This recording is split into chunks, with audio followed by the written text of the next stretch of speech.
Welcome, Energy Media readers. We've got a little bit of a different, a treat for you today. I'd like to welcome Reverend Kevin Powell to the interview. So welcome, Kevin. Thank you for having me. Now, Kevin is a pastor at the First Lutheran Church in Calgary, and he and I are connected on a couple of social media accounts. I always really appreciate his take on sort of rational, evidence-based take on religious discussions of faith. And I invited him on today because I want to have a conversation about the role of religion, evangelical Christianity in today's conservative parties and the conservative movements, and the impact they have on energy policy, and in particular around climate policy, because in my experience, my observation is that very often it's the conservatives who are climate deniers. And in fact, Abacus data polling data shows us that very often conservatives in Canada are far and away the biggest group of climate deniers, and especially older conservatives. And so my take on this is that evangelical Christianity is, from my point of view, maybe a mystical approach to the Christian faith. And that then leads those believers into accepting arguments that are not based, that are not rational, based in logic, based in science. It makes them more open to that, and like climate denial, than it would others. Now, Kevin, I know you don't have quite the same point of view, so let me turn it over to you. Why don't you give us your take on that topic?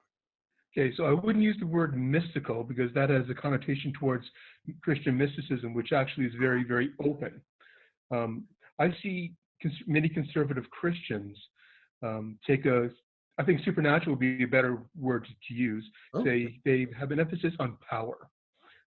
They like people at the top. They like to feel that they are at the top. They maintain traditional power structures.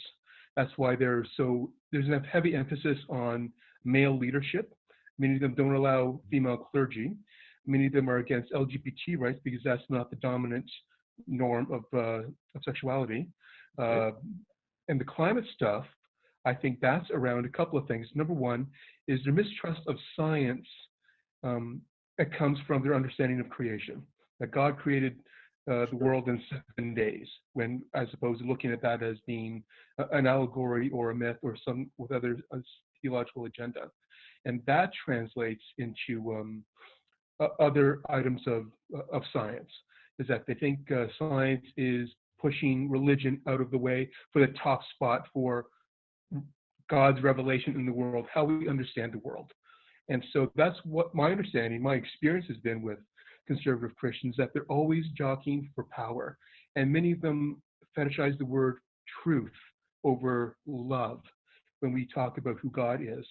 And the theology tends to be very authoritarian. Sure. Their atonement theology is all about, well, someone had to die because someone sinned. Okay? And so Jesus died for us, and as opposed to we killing Jesus because of our propensity for violence and self-protection, those sorts of things. Hey? And Gotcha. so, yep. If I can jump in here for a second. So back in the 80s, and this may come as a shock to you because on social media I'm a professed atheist, but always love talking to my Christian friends. But I spent the 80s in an evangelical church and had many of these kinds of discussions. And one of the things that I picked up during that time was the influence on my peer group, which would have been people in their 20s, of the American organizations like Moral Majority and Focus on the Family, those fundamentally social conservative groups that were politicizing Americans and by extension also politicizing Canadian evangelical Christians. And now I see, 30-ish years later, that many of the kinds of ideas they were talking about then are creeping into discussions around politics and around energy, and all of the things that you just mentioned we were talking about and debating in the 80s, me from a little different perspective, I have to say, but nevertheless, that kind of stuff. So I want to follow up on this issue of evangelical and fundamentalist Christians and power. I think that's very germane to the discussion around energy and oil and gas in Calgary, because it's so big, and it's run by big companies and CEOs and other people in the industry are respected and looked up to, and so how does that play into your take on evangelical Christianity? Well, oil and gas in Calgary is the most dominant sector in the city. And so they're going to tag on to that as being, well, that of course we need to protect that. As we protect oil and gas, we are protecting power. We are connecting ourselves to oil and gas. We are connecting ourselves to power. And so then they maintain this understanding or feeling that they're still the dominant people, religion, whatever, within the city. And well, I see. So they plug into the existing power structure, and then it's important for them to preserve it. And because the oil and gas industry is such a big part of that, then they feel personally invested in defending it. Absolutely, yeah. And what's your take on these folks? I mean, they're conservatives by nature. They conserve. They like status or the status quo. They don't like change. Is the dislike of change? Is that an important part of your analysis of evangelical Christians? Well, the things they don't like to change, such as traditional power structures. They change a lot of things, such as the way they worship, translations of the Bible. There's a lot of things in their culture that they do change, but the one thing they maintain are those traditional power structures. So for people like you and you come at it as a man of faith and as a pastor, and I come at it as an energy journalist who's not a believer. How do we have conversations with these folks? I know I personally find it very difficult on social media and even in person to have those kinds of conversations. How do you approach that? I don't, to be honest. I've stopped. Oh, really? Dealing with the conservative Christians, I do deal with them, many of them, in my various roles. But the one area I don't touch is the area of climate change or even politics, because that is the one area where we will just not agree. So in my role, I'm also president of the Alberta Pastoral Care Association, and many of our members are very conservative. And so what we focus on is actual care for people. And we set very strict parameters of what that means, such as if you go to the hospital, you're not allowed to proselytize. You're just allowed to be a person, a presence, a loving presence, caring presence with the person. We can agree on that. So those are the kind of boundaries that inform the conversation. But in terms of political conversations, no, I've stopped doing that. I found all we do is get into arguments and nothing gets accomplished. So not only is the debate polarized, because many of the experts that I interview have talked about how the energy debate in both the United States and Canada is really not only polarized, but it appears hopelessly polarized, and you're finding the same thing. Well, so that's very interesting. And I was talking to a couple of executives when I was in Calgary a few weeks ago, and they were talking about, because they would fit more into the progressive camp of energy executives, and they said, there's a group think that's sort of seized Calgary, where the culture outside of the oil and gas industry, and particularly inside the oil and gas industry, where they feel under attack, and they feel like the rest of Canada and people like Greta Thunberg, are attacking their industry, their culture, their economy, their way of life, their ability to support their families. And how does that play into your perception of conservative Christians? A lot of our conservative Christians do have the persecution complex. They feel that they are being persecuted. Even in Alberta, they feel that they are under attack, even though they're the majority of Christians. I think that comes from their need to feel important and in charge. And so they must be important enough in order to be persecuted. But they don't recognize the various privileges they have as being, again, a very dominant religious force, but they don't feel that. And I think the attacks they do feel are, I think, self-imposed. It's, again, as you call it, a groupthink. It's the way they talk to each other. The world must be opposed because the world is opposed to God. We're for God, therefore the world opposes us.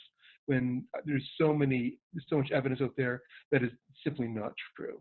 When someone says there's a persecution against Christians Sure. in Canada, I always say we have Christmas Day and Good Friday as national statutory holidays. You can't get more privileged than that. What role do you think that conservative Christian culture plays in perpetuating the groupthink? I mean, if conservative Christianity is very prevalent in Alberta generally, in rural Alberta and Calgary particularly, is my impression. Does that lend itself to a groupthink more maybe than if conservative Christians didn't dominate the religious scene? I'm not sure. I think even if they didn't dominate the religious scene, they would still be part of it because of their impulse for power. But there are sects within conservative Christianity who are repelled by that sort of thing. So I just want to throw that out as well. Yeah. And actually, they tend to be even more fundamentalist. But the ones who are more socially ingrained are the ones who are grabbing on to the power structures within our community, our society, to be part of that group thing. Now, in your church, if I remember a couple of our conversations correctly, you have some executives in your flock, as it were. Oh yes. And Okay. sure.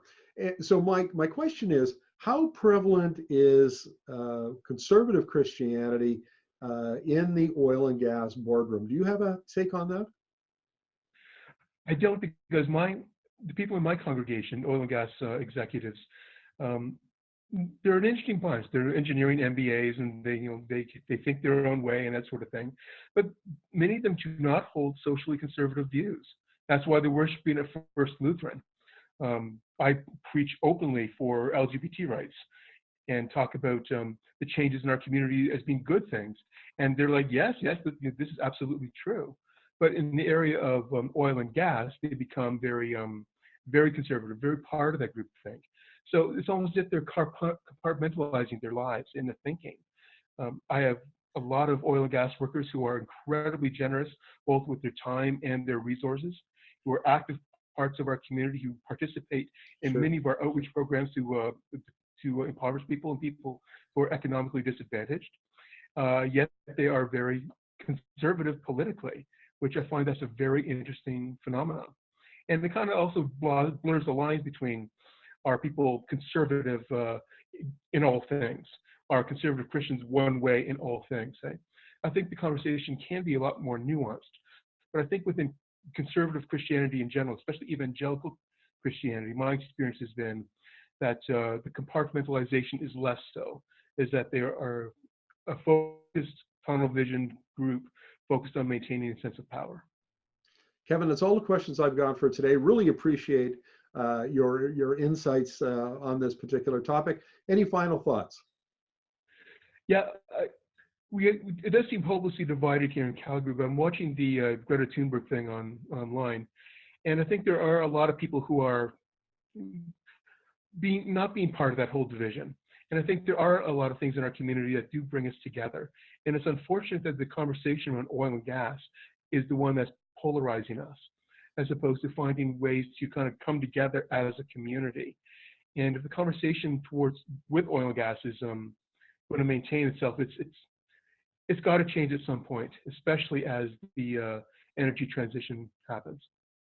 Yeah, I've made that point in a couple of columns recently, which is that the danger that Greta Thunberg poses for the Alberta oil and gas industry is that she is able to shine international media spotlight on Alberta.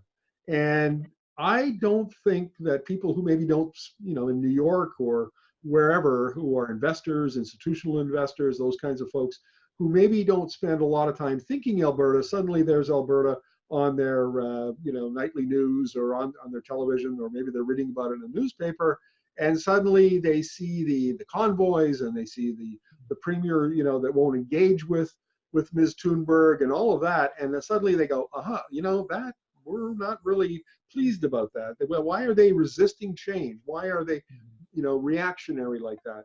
And I think that is the big problem, in my opinion, for Alberta. So, but Kevin, thank you very much for this. This has been terrific, and we'll look forward to having you on again for more chats like this. Sounds good. Thanks, Malcolm.